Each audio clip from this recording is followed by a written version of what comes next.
3-year contract extension.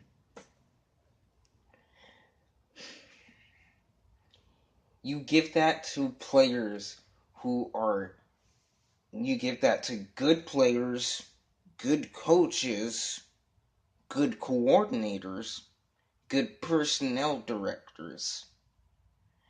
None of those things, none of those things describe Rick Smith.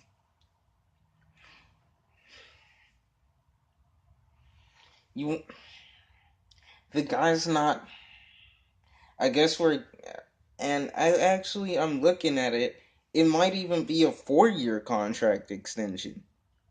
So, it's like, wow, the guy goes out, picks up arguably the worst quarterback in our franchise's history, and you reward him with this great contract.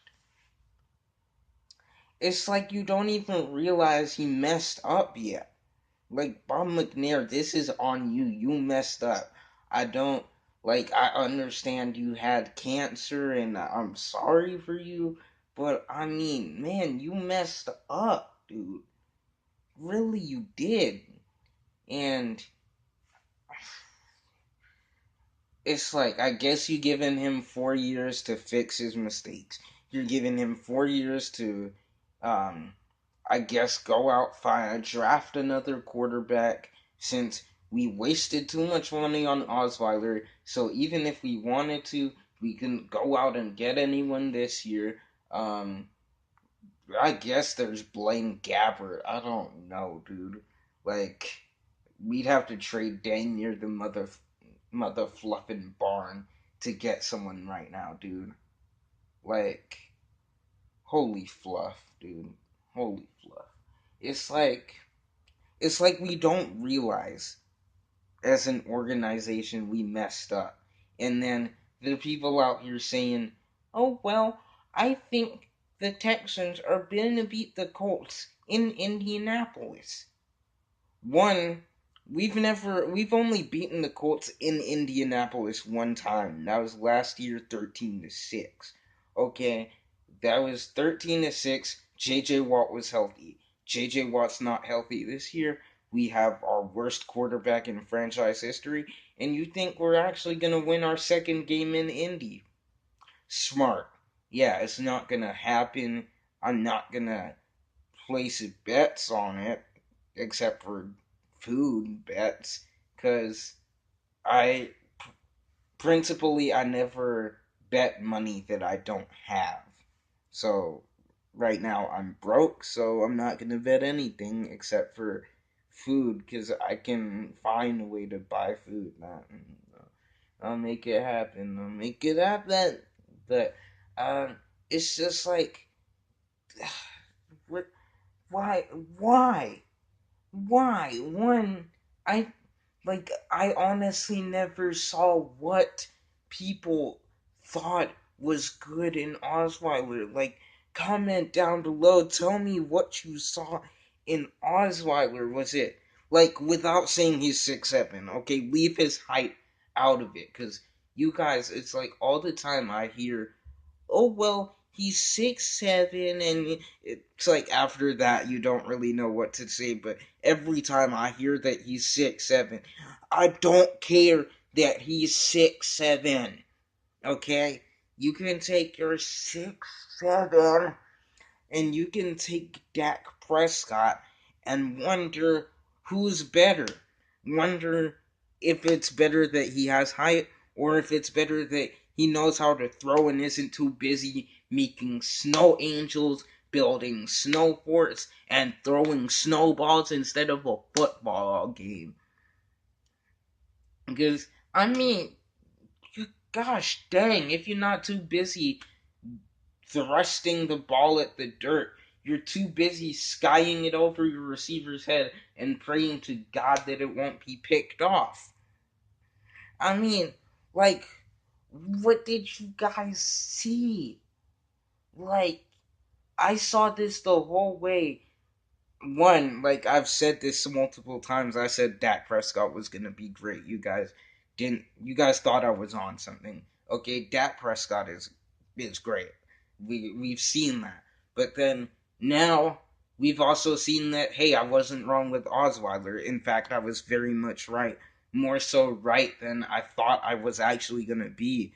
I Don't get me wrong, I thought this guy was gonna be good, but I didn't think he was gonna be $72 million good. You know what it takes to be 72 million over 3 years, or what, 72 million over 4 years good? It takes being dang near Aaron Rodgers in his prime. It just wasn't gonna happen. Now I'm sorry that you guys think that, oh my god, well, Osweiler looked good on the Broncos when he had weapons. He looked okay. Let's not forget he started and finished the season on the bench. Okay, you can't forget that. There's a reason why he was benched. There's a reason why Gubiak won a ring without him. Okay, Gubiak is the best coach the Texans have ever had. We let him go because he had an off year, and people are like, "Oh, if he's the best coach we ever had, how'd he go 2-14?" I'm sorry, but don't you remember the mini stroke he got that year? Or is that also slipping your mind? I mean, I'm sorry if a guy gets a mini stroke and he's not at 100% coaching goddess as he was for most of the season. But let's also not forget, he led us to our first ever playoff game with a backup quarterback, fifth round QB, TJ Yates. No, another guy who's actually better than Osweiler statistically, even with his rough stint later on with the Texans. He kind of regressed, then he came back and beat the Bengals. So, is he bad? No, Yates isn't bad, but he's not terrific. But let's not forget, TJ Yates won the game that got us to the playoffs, and then he won the game. Oh yeah, TJ Yates also won that game with a crazy 2 minute drill drive that ended up with us scoring a touchdown with 2 seconds left to Kevin Walter. Okay, a guy who, after he left the Texans, he really had no more career because there's no one, like, nobody needed a Kevin Walter. He wasn't that good, but I liked him. He did the job, but um, it's just like, weren't Texans fans, get it out of your head that, oh, well, we've got the division lead, so there's nothing we really have to worry about. We just have to make sure to win some games and make sure we keep the tie, and we'll beat them on the tiebreaker. You know, we're leading the worst division in all of football. Do you realize that? That's not an accomplishment. You can sit back and say that it is, but I'm sorry, it's not. Okay? Dear Lord, I come to you with a trash A football team begging you to release the quarterbacks on our roster, cleanse us of the coaching staff, and please find a way to keep us from making stupid mistakes over and over again. It's like, we really don't learn. Like, I won't put it past us next season if we try to go out and get a guy like Jay Cutler. Jay Cutler isn't gonna fix anything. Okay, the way I see it, unless you can find a veteran quarterback who you think can engineer a deep enough playoff drive to end with the Super Bowl, there's really no reason going after a veteran.